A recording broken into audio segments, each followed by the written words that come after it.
Quisiera aprovechar el Día Internacional del Migrante para referirme a una circunstancia que en estos espacios suele abordarse poco, porque si bien se encuentra estrechamente relacionada con la vigencia y el respeto de sus derechos humanos, se trata de una situación que tiene lugar una vez que ya han transitado por el suplicio que implica migrar y se encuentran con otra particular y no menos compleja situación, que es la de adaptarse y convivir con una cultura distinta de la suya. Se trata del fenómeno del multiculturalismo que nos invita a cuestionarnos y reflexionar sobre el carácter universal de los derechos humanos versus su posible conciliación con la diversidad. Si los derechos humanos son universales, ¿qué pasa si las costumbres de una población migrante asentada en una determinada región se contrapone a los derechos reconocidos en esa región? ¿Se pueden, o más aún, se deben conciliar o no? Responder estas preguntas presupone entender primero el fundamento de los derechos humanos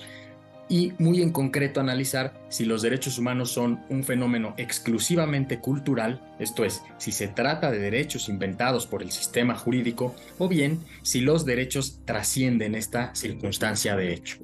Hay dos maneras muy distintas de entender los derechos humanos que derivan en consecuencias prácticas muy distintas. La primera consiste en conceptualizarlos como bienes humanos inherentes a la condición humana. La segunda resulta de concebirlos como un producto de la voluntad y del consenso.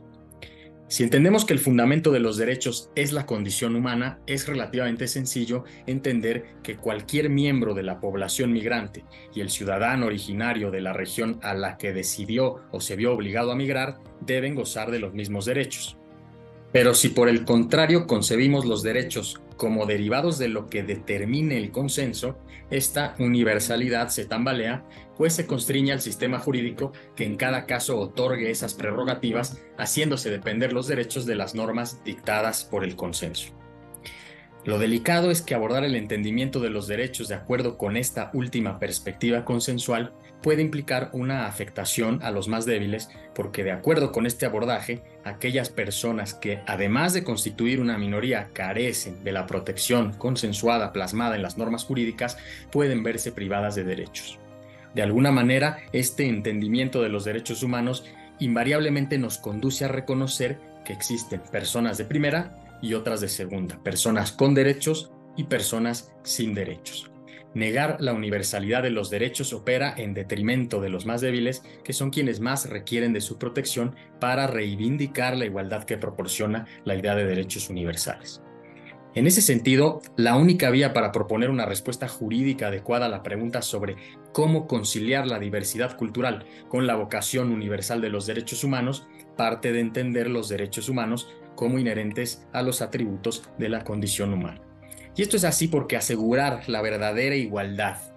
es en dignidad y la verdadera igualdad en derechos para cualquier integrante de un grupo cultural minoritario carente de ciudadanía transita por entender que si los derechos dimanan de la condición humana, no puede haber situación de hecho alguna que justifique establecer diferencias entre ciudadanos y extranjeros, partiendo de que el título de exigibilidad del derecho encuentra su fundamento en una dignidad que nos es común a todos. No es obstáculo para concluir que en ciertos supuestos se actualice de facto el caso de algunos derechos que para su ejercicio el derecho positivo exija la concurrencia de la ciudadanía, pues la universalidad de los derechos humanos cara a la diversidad cultural no se pone en entredicho por las restricciones que puedan establecer los estados respecto de estos, siempre y cuando se trate de restricciones que no afecten la condición humana. Su vocación universal debe leerse y es plenamente compatible con la idea de que, a excepción de algunos, los derechos no son absolutos y admiten modulación. La universalidad de los derechos humanos debe entenderse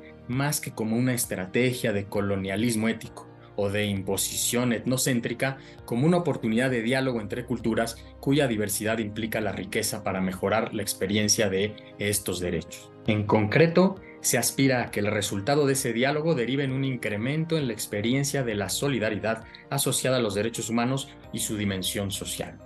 Muchas gracias.